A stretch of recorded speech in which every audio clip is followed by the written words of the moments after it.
Dear students, अस्सलाम वालेकुम। मैं डॉक्टर ज़फ़र मीर आपको इस वीडियो में वेलकम करता हूं। और आज के इस लेक्चर में हम basically course code 8602 educational assessment and evaluation का यूनिट नंबर 2 पढ़ेंगे। और इसमें हम जो है बेसिकली डिस्कस आज करेंगे कि टेस्ट से क्या मुराद है, types and purpose of the test, और फिर उसके बाद taxonomy of educational objective, Bloom taxonomy की बात करेंगे, और सोलो टेक्सोनॉमी, फिर टेबल ऑफ स्पेसिफिकेशन और उसकी प्रेपरेशन कैसे की जाती है। इससे पहले जो यूनिट नंबर 1 में, जिसका लिंक इस वीडियो के नीचे दिया हुआ है, उसमें हमने बात की थी कि असेसमेंट से क्या मुराद है, कॉन्सेप्ट ऑफ असेसमेंट क्या है, और डिफरेंस क्या है मेजरमेंट में, असेसमेंट में और एवेल्यूएशन में। ठीक है, और फिर फॉर्मेटिव असेसमेंट और समेटिव असेसमेंट में क्या फ़र्क है। और इसी तरह हमने पिछली वीडियो में प्रिंसिपल्स ऑफ असेसमेंट भी पढ़े, क्लासरूम असेसमेंट, और करेक्टरिस्टिक्स ऑफ क्लासरूम असेसमेंट भी हमने पढ़े। तो चलें जी, शुरू करते हैं। Why test is necessary for assessment. ये हमने पिछले लेक्चर में ये देखा था कि जब आप असेसमेंट करते हैं, असेसमेंट क्या है, it's a systematic process to collect information about students learning. ठीक है, इंफॉर्मेशन कलेक्ट करते हैं, और वो क्वालिटेटिव इंफॉर्मेशन भी कलेक्ट होती है और क्वांटिटेटिव भी होती है। जो टेस्ट है वो बेसिकली हमें क्वांटिटेटिव इंफॉर्मेशन जो है वो कलेक्ट करके देता है। ठीक है, और ज़रूरत इसलिए है क्योंकि हम टेस्ट लेते हैं और स्टूडेंट्स की लर्निंग मेजर करते हैं कि किस लेवल पे उन्होंने कितनी लर्निंग आउटकम्स उन्होंने अचीव कर ली हैं, टीचिंग के ऑब्जेक्टिव कितने अचीव हो गए हैं।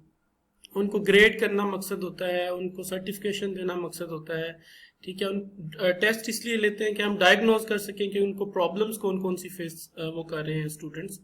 और इसी तरह टेस्ट इसलिए भी लेते हैं कि हम ये देख सकें कि जो इंडिविजुअल डिफरेंसेस हैं वो स्टूडेंट्स में किस तरह एग्जिस्ट करते हैं, और हम उनको डिस्टिंग्विश कर सकें या डिस्ट्रीब्यूट कर सकें इनटू ग्रुप्स। ठीक है, क्योंकि हमें पता चलेगा कि कौन से लाइक स्टूडेंट है, कौन से मिडिल में है, कौन से लोअर लर्निंग कर रहे हैं, तो फिर हम उनकी ग्रुपिंग भी उस तरह से कर सकते हैं। ओके, टेस्ट है क्या चीज़? Test is a set of questions asked in specific order. सवालों का एक सेट है जो एक खास तरतीब से लिखे जाते हैं, यूजुअली सिंपल टू कम्प्लेक्स होते हैं, और इसको हम कह सकते हैं कि it is a tool to collect information about students learning in quantitative form. ये ऐसा टूल है, test is a tool basically, और इससे हम इंफॉर्मेशन कलेक्ट करते हैं स्टूडेंट्स के लर्निंग के बारे में।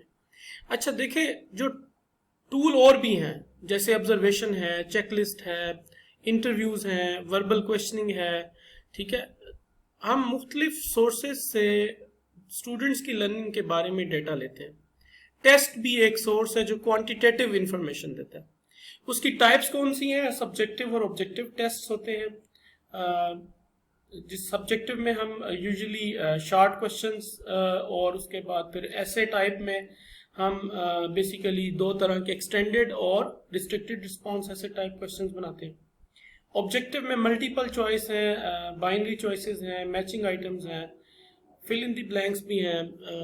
और ये जो सारे टाइप ऑफ टेस्ट है ना, ये हम नेक्स्ट यूनिट 4 में डिस्कस करेंगे डिटेल के साथ कि ये क्या होते हैं और किस तरह ये डेवलप किए जाते हैं। पर्पस ऑफ टेस्ट क्या है? पर्पस ऑफ टेस्ट, जैसे हमने पहले बात की कि व्हाई वुड एडमिनिस्टर टेस्ट, तो उसके लिए मैंने आपको पहले बताया, अभी दोबारा रिपीट कर देता हूँ। स्टूडेंट्स की प्रोग्रेस को मॉनिटर करना कि स्टूडेंट्स किस लेवल पे सीख रहे हैं, फिर डायग्नोज करना उनके लर्निंग प्रॉब्लम्स कि उनको कौन कौन से इश्यूज आ रहे हैं, लर्निंग डिफिकल्टीज और लर्निंग डिसेबिलिटीज दोनों कौन कौन सी वो फेस कर रहे हैं। ठीक है, असाइनिंग ग्रेड्स असाइन करना, ज़ाहिर टेस्ट आप चेक करेंगे तो उसको आप मार्क्स असाइन करेंगे। और classification and selection of students, आप जो है ना वो लो अचीवर और हाई अचीवर्स जो है ना वो उनको क्लासीफाई कर सकते हैं अगर आप टेस्ट लेते हैं और उसके मार्क्स से।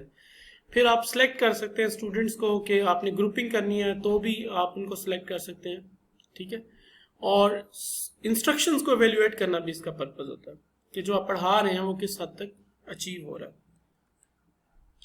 Taxonomy and classification of educational objective. देखें, जो टेक्सोनॉमी है इसका लफ्जी मतलब क्या है?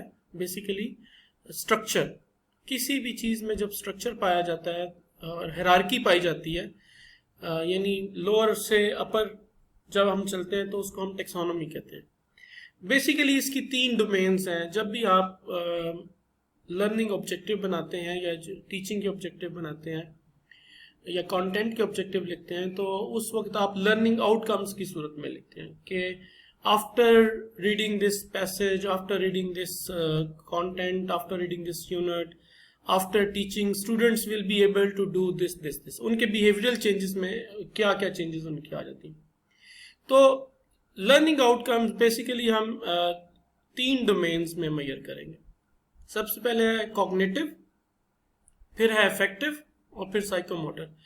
जो अफेक्टिव है और साइकोमोटर है इसका तो हम नेक्स्ट एक वीडियो इस पे बनाएंगे। अफेक्टिव एटीट्यूड और वैल्यूज को मेजर करती है और साइकोमोटर आपकी स्किल्स को, जैसे मोटर्स से मराद ये कि आप मूवमेंट से रिलेटेड है, तो आपकी स्किल्स को मेजर करती है। आज हम बेसिकली फोकस करेंगे कॉग्निटिव डोमेन को, ठीक है। कॉग्निटिव डोमेन जो है वो बेसिकली बेंजामिन ब्लूम ने दी थी 1956 में, ठीक है। 1956 में ब्लूम ने ये कहा कि जो कॉग्निशन में जब डेवलपमेंट होती है तो उसके लेवल्स हैं, ठीक है। मसलन सबसे जो बेसिक लेवल है वो नॉलेज का है और ये लोअर ऑर्डर थिंकिंग कंसीडर होता है, ठीक है।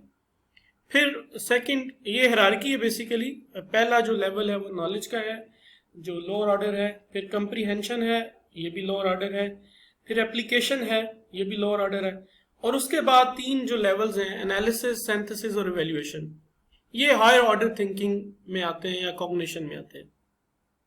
अब ये है क्या, जब भी आप टेस्ट डेवलप करते हैं ना, तो आप जब आइटम बनाते हैं तो इवन आप मसलन ऐसे टाइप बनाएं या एमसीक्यूज बनाएं तो आप एक एक्शन वर्ब यूज करते हैं।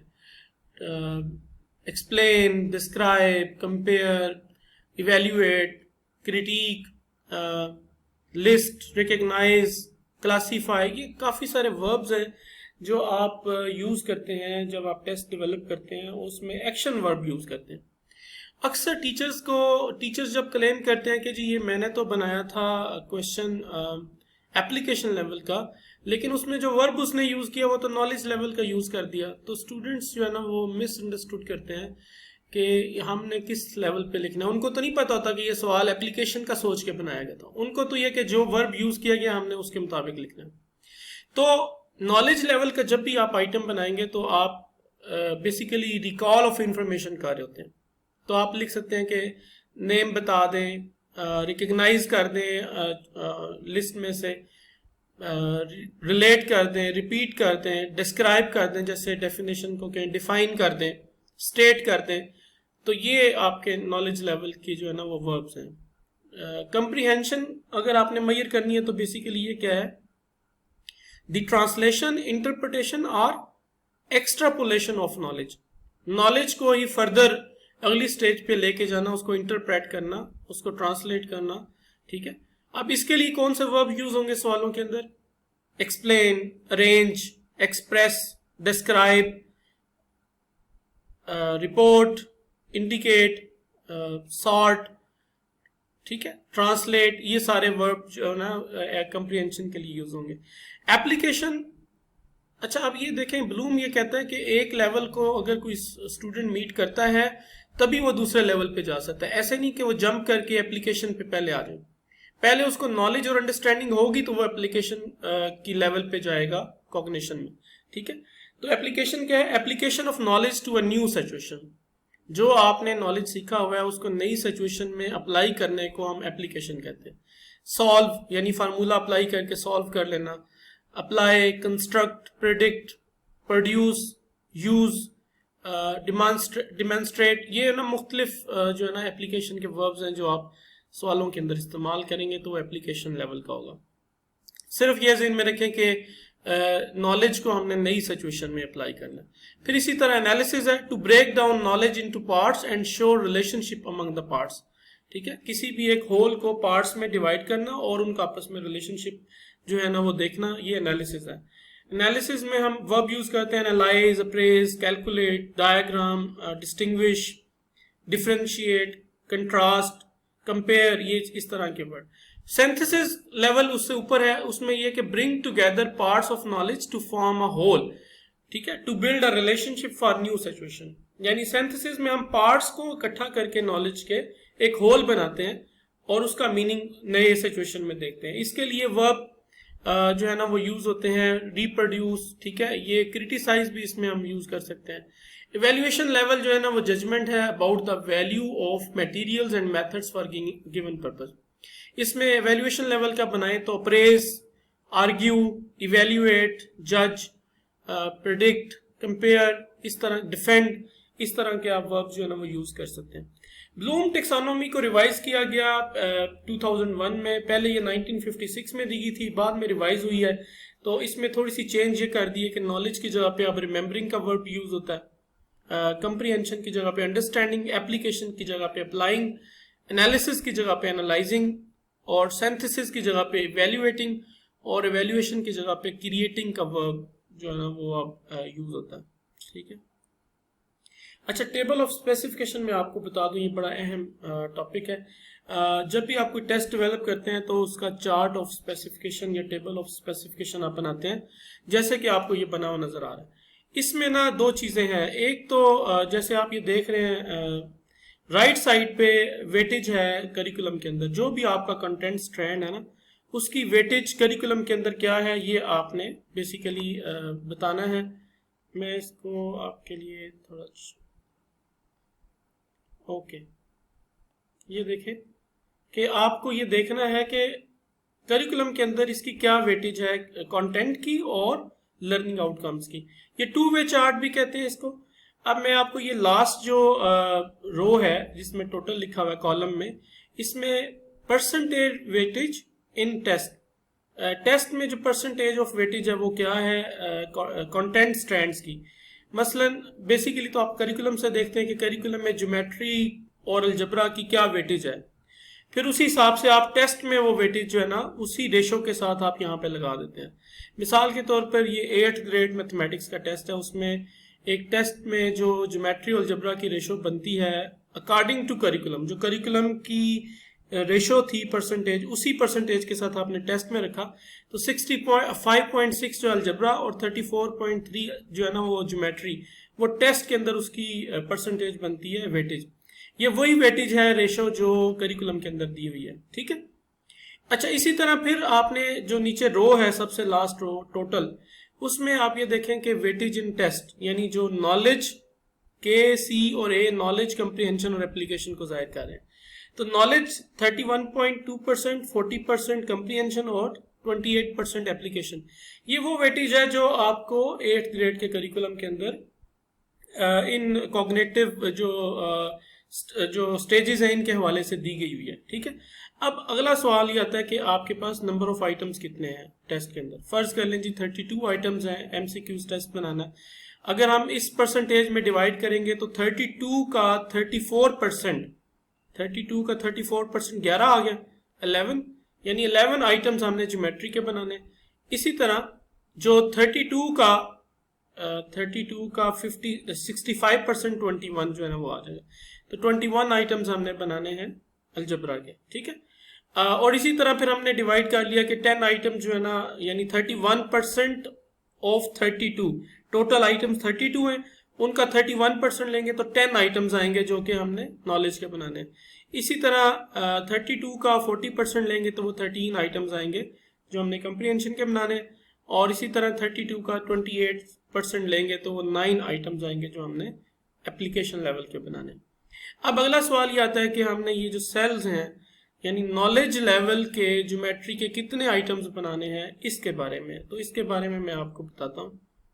अच्छा, ये देखें, ये आपके सामने एक फार्मूला है जो how to calculate test items in cells, ठीक है। For example knowledge has 31% weightage in the curriculum. अब जो करिकुलम है उसमें नॉलेज लेवल की जो लर्निंग आउटकम्स है ना वो 31% है मिसाल के तौर पर, और ये बेसिकली हमने जो नॉलेज, कंप्रीहेंशन और एप्लीकेशन में जो वेटेज है ना टेस्ट के अंदर, वो रेशो वही रखनी है जो करिकुलम के अंदर है। अगर करिकुलम में जो वेटेज है सेम वेटेज आपने टेस्ट के अंदर भी उसी रेशो के साथ रखनी है। तो ये टेस्ट के अंदर अभी हमने एक एग्जांपल देखी थी